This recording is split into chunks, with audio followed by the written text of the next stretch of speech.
반갑습니다. 예. 그래서 여기 캐나다는 9월달 이제 또 학기가 처음 시작되는 9월입니다. 그리고 한국은 한가위를 지내고 이런 이제 가을의 길목에 서 있는 지금 시간을 우리가 보내고 있습니다.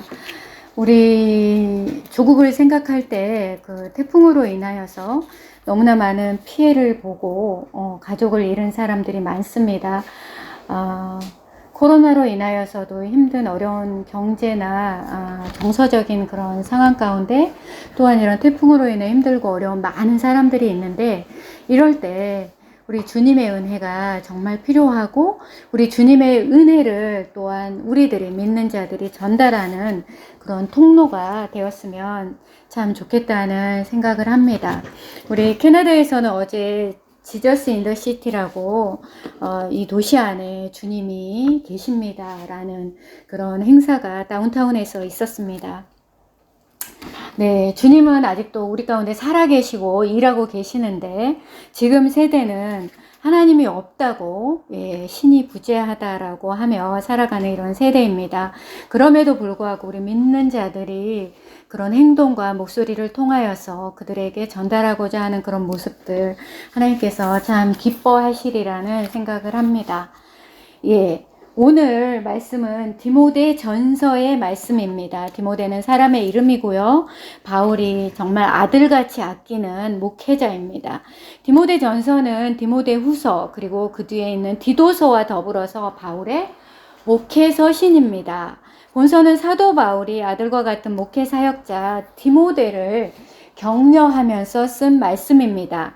그러니까 이단의 공격으로부터 교회가 복음을 가지고 물리쳐야 하며, 하나님께서 하나님의 교회를 위해서 종들을 세우시고 사명과 능력을 허락하신다는 것을 알려주고, 성도들의 정확한 교리로 믿음과 선한 양심이라는 영적 무기로 신앙생활을 유지해서 교회를 지켜나갈 것을 말하고 있습니다. 사도 바울의 디모데에 대한 아버지의 마음이 담겨 있습니다. 지금도 이단들이 우리나라나 이 전 세계 가운데 너무나도 활개를 치고 있습니다. 브라질에서도 한국 사람 교주인 이단이 그 농장에 문제가 있어서 지금 참 기독교가 힘든 상황 가운데 있습니다. 이런 이단들이 활개치는 가운데에서 어떻게 해야 하나, 사도 바울은 디모데에게, 그 시대에도 이단들이 있었기 때문에 디모데에게 복음을 가지고 물리쳐야 한다고 말씀을 하면서 오늘 본문을 말하고 있습니다. 오늘 말씀의 제목이 우리 주의 은혜입니다. 은혜라는 단어는 정말로 성경에서 다양한 의미로 사용되고 있습니다. 은혜가 기쁨이나 친절, 그리고 자비나 긍휼, 그리고 윗사람이 아랫사람에게 베푸는 친절이나 사랑을 의미하기도 합니다. 성경에 나타난 가장 큰 은혜는 무엇일까요?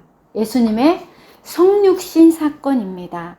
인카네이션이라고 하는데, 사람의 몸으로 오셔서 우리와 같이 되시고, 그리고 우리를 위해서 십자가의 죽음으로 우리의 죄를 해결하신 그 사건이 가장 큰 은혜입니다. 히브리어로는 은혜에 대한 단어들이 정말 많은데, 그 중에 여러분이 가장 은혜하면 생각나는 게 카리스, 그쵸? 헤세드, 그리고 라촌이나 헨, 그리고 유프로스댓 크로스라는 그런 히브리어 언어들이 있습니다. 그 언어로 은혜를 표현하고 있습니다. 이 은혜는, 하나님이 우리에게 주신 이 은혜는 값으로 매길 수 없는 하나님의 사랑입니다. 이 시간 은혜에 대해서 나누면서 여러분 너무나도 많이 들었던 디트리 본헤퍼에 대해서 들어보셨죠? 독일의 신학자이며 목회자였던 본헤퍼를 안 들어보셨다니 안타깝습니다. 네. 디트리 본헤퍼 목사님이 쓴 값싼 은혜에 대해서 한번 이야기해 보고 싶습니다.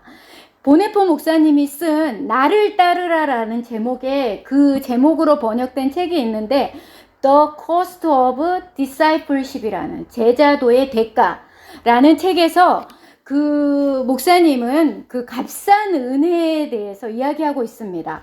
근데 그 목사님이 말하는 값싼 은혜가 어떤 은혜냐면 회개가 없어도 죄를 용서한다는 설교를 이 강단에서 하고 있다는 거예요.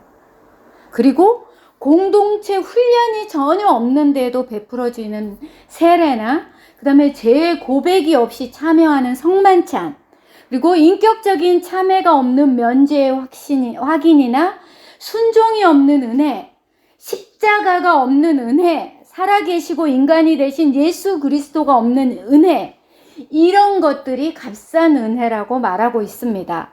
그는 그의 책에서 뼈를 깎는 훈련이 없는 그리스도를 닮아가는 것이나 그 다음에 이런 거나 자기 부인이 없는 제자도, 자기를 부인하지 않는 제자도, 그리고 사람들에게 인정받고 높임받고자 하는 리더들, 그리고 직분을 계급으로 아는 주의 종들과 복받기만을 원하는, 그리고 희생을 거부하는 성도들로 가득 찬 교회가 기독교를 값싼 은혜의 종교로 만든다고 말하고 있습니다.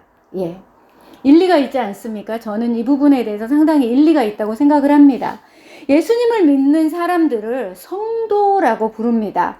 거룩하게 구별된 사람들의 모임인 것이죠. 근데 성도는 거룩한 사람들의 무리예요. 성도는 예수님이 십자가에서 흘리신 피로 값주고 사신 값비싼 은혜로 된 사람들입니다. 여러분, 거저 받았다고 값싼 은혜가 아닙니다. 하나님께서 주셨기 때문에 이 은혜는 값으로 매길 수 없는 값비싼 은혜를 받은 우리 모두입니다. 그러한 특권이 여러분들은 얼마나 귀한 것인지 알고 계십니까? 오늘 본문은 주의 은혜가 우리를 어떻게 변화시킬 수 있는지 말씀하고 있습니다. 오늘 본문에 보니까 먼저 주님의 은혜로 능하게 하셨다고 말씀하십니다. 사도 바울은 자신의 연약함에도 불구하고 자신을 충성되이 여겨서 직분을 맡기셨다고 말씀합니다. 그것이 주의 은혜라고 합니다.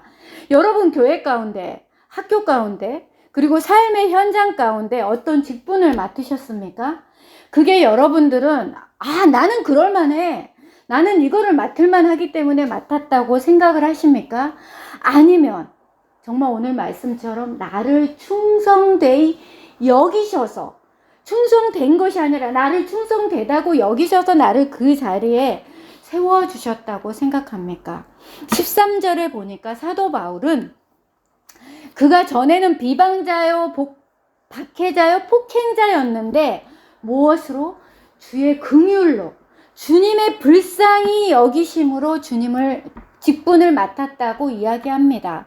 맞습니다. 사도 바울은 그리스도를 비방하고 박해했던 자들입니다. 스데반 집사님을 사람들이 돌로 쳐 죽일 때 사도 바울이 마땅히 여겼어요. 그가 죽는 것을 마땅히 여겼던 자입니다. 바울은 그의 신념 가운데 그러한 일이 옳다고 여기며 살았어요. 왜냐하면 그 당시에 유대교회에서 그리스도인들을 이단자라고 생각했기 때문에 그가 죽는 것은 마땅하게 여겼던 것이죠. 신념 가운데 했던 거예요. 사도행전 9장에서 정말 큰 센세이션한 사건이 일어나죠. 어떤 사건이에요? 다메섹에서 바울이 부활하신 예수님을 만난 사건이 일어납니다. 부활하신 예수님을 만나서 회개하고 그 자신의 개인의 삶에 큰 변화를 맞이합니다. 오늘 본문에서 그는 주님의 은혜로 믿음과 사랑으로 풍성하게 하셨다고 이야기합니다. 우리가 여기서 사도 바울의 마음을 잠깐 들여다볼 수 있습니다. 그는 아마, 왜냐하면 원래 사도는 예수님과 함께 그 사역을 함께 했고 같이 동고동락을 했고 예수님이 돌아가시고 사흘 만에 부활하신 걸 보고 한 사람을 사도라고 하는데, 바울은 예수님이 돌아가신 후에 만난 거예요. 그럼에도 불구하고 그가 다메섹에서 부활하신 주님을 만났기 때문에 사도라고 할 수 있는 거죠. 근데 이 바울은 예수님의 12 제자들처럼 예수님과 함께 그 생활을 함께 하지도 않았고, 그 전에는 이 기독교를 핍박했던 자였고, 그리고 유대계의 열심인 자였어요. 그리고 스데반을 죽을 때도 가편 투표를 했던 자인데, 자신이 이제 다메섹에서 부활하신 예수님을 만났잖아요. 그리고 나서 사도로서의 삶을 사는데, 아마 그는 그의 과거의 모습을 숨기고 싶었을 수도 있습니다. 여러분은 혹시 지금 내가 만나는 사람들에게 내 과거의 이런 모습만은 들키고 싶지 않아 라는 부분이 있습니까? 내 모습에 이 모습은 사람들이 몰랐으면 좋겠어, 우리 가족 외에는 아무도 몰랐으면 좋겠어 라는 부분이 없습니까? 사도 바울도 그의 과거의 자신의 모습을 아마 숨기고 싶었을 수도 있었을 것입니다. 그러나 자신의 부끄러운 과거를 솔직하게 고백하는 것을 봅니다.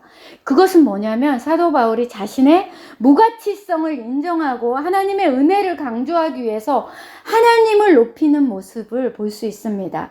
이러한 모습은 철저한 회개가 있을 때 가능합니다.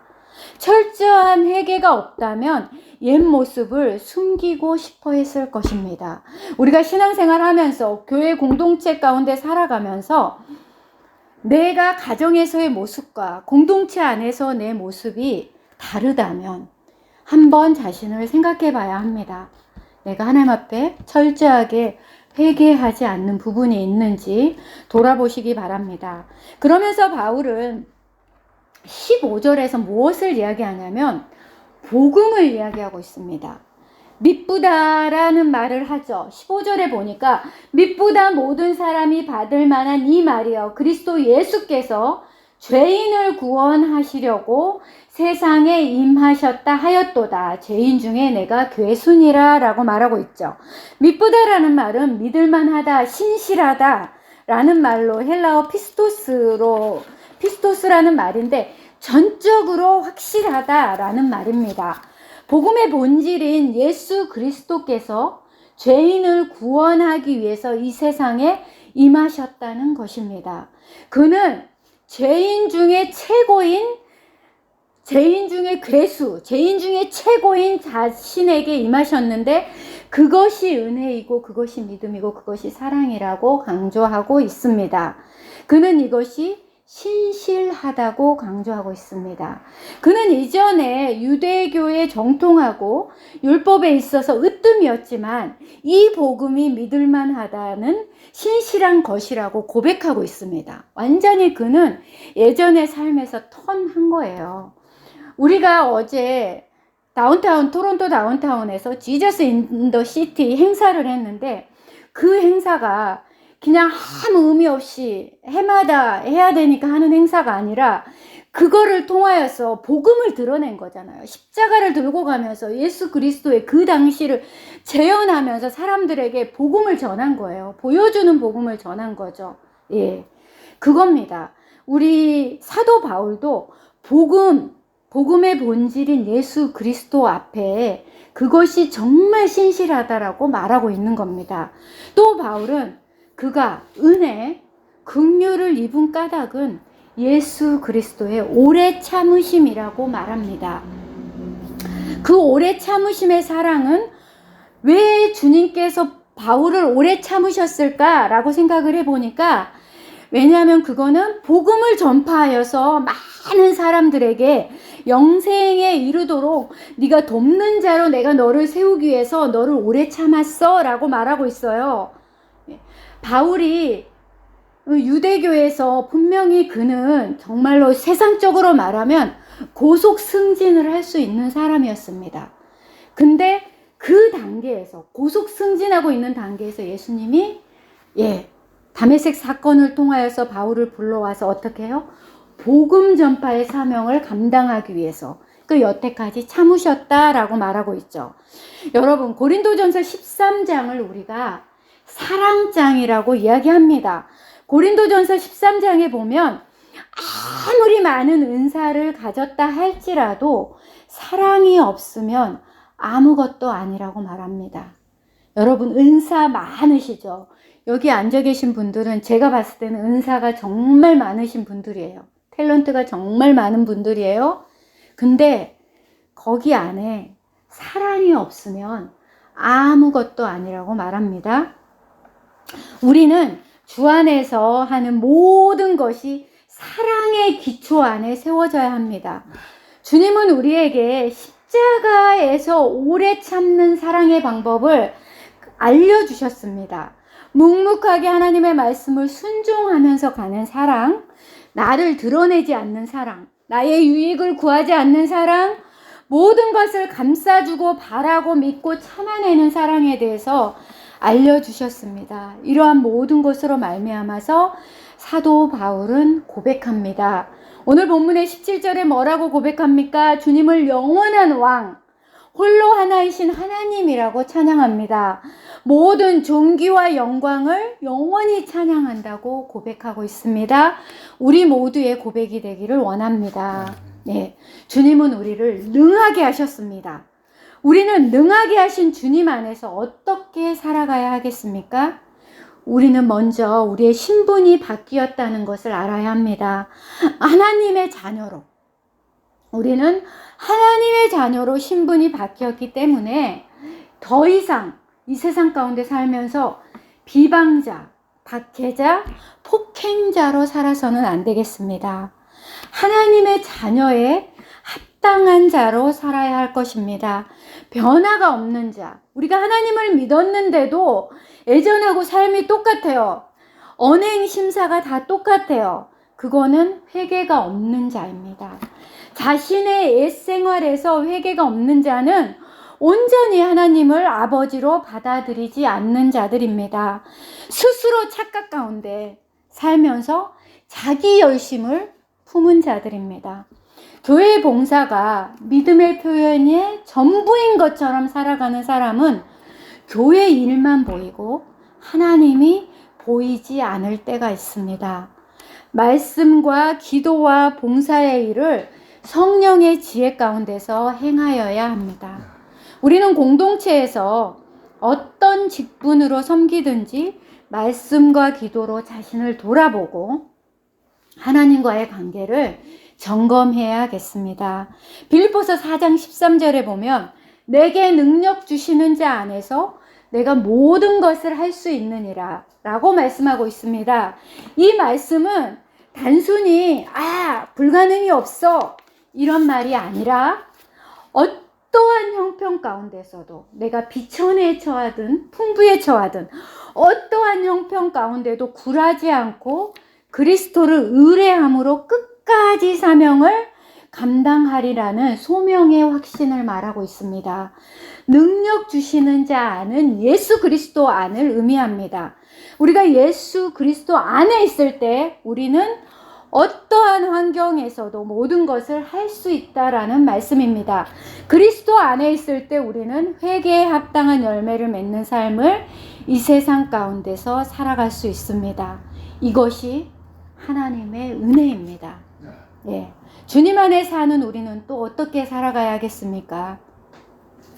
주님은 우리를 오래 참아주시는 이유가 후에 주를 믿어 영생을 얻는 자들에게 본이 되게 하기 위해서라고 말씀합니다.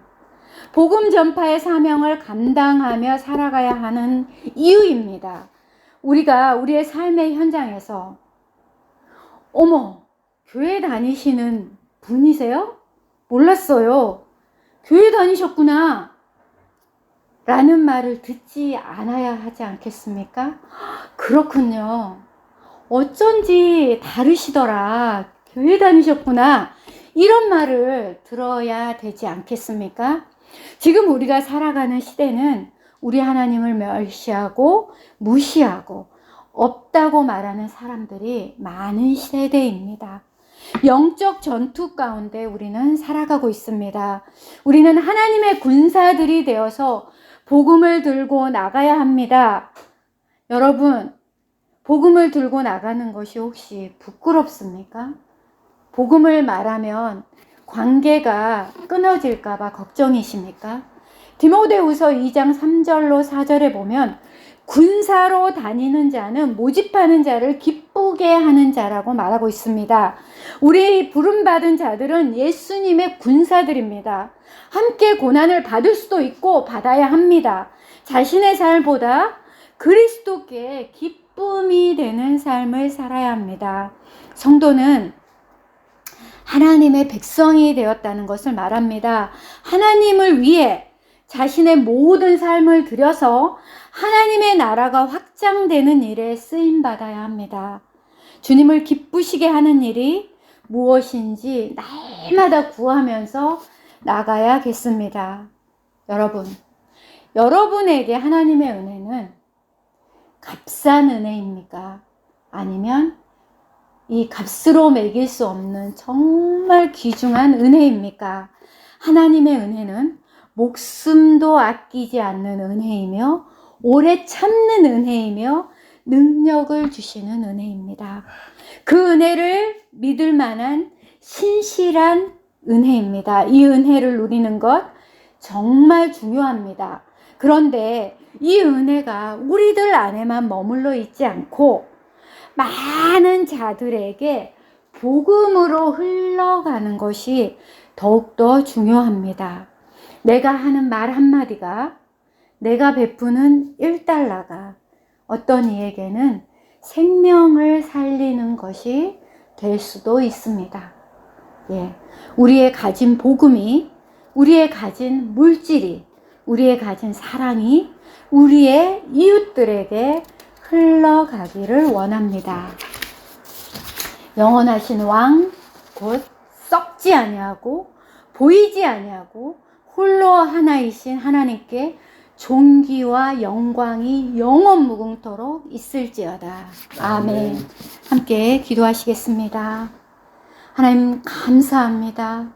우리 주의 은혜를 우리 가운데 허락하신 하나님 감사합니다. 하나님, 우리가 복음을 부끄러워하지 아니하게 하시고 때를 얻든지 못 얻든지 하나님 복음을 증거하는 자들로 우리를 세워주시기를 원합니다. 그리하기 위해서 우리 하나님 오래 참으셨다고 했습니다. 하나님, 모든 것을 주님의 사랑의 기초 위에 세워가는 저희들이 될 수 있도록 도와주시옵소서. 한 주간도 살아갈 때 만나는 사람마다 아버지의 사랑을 증거하고 이웃에게 정말 우리가 가진 것으로 나눌 수 있는 저희의 삶이 될 수 있도록 도와주시옵소서. 하나님, 힘들고 어려운 자들이 너무나 많습니다. 하나님, 긍휼을 베풀어 주시옵소서. 하나님의 사랑을 만방에 베풀어 주시기를 간절히 원합니다. 예수님의 이름으로 기도하였습니다. 아멘.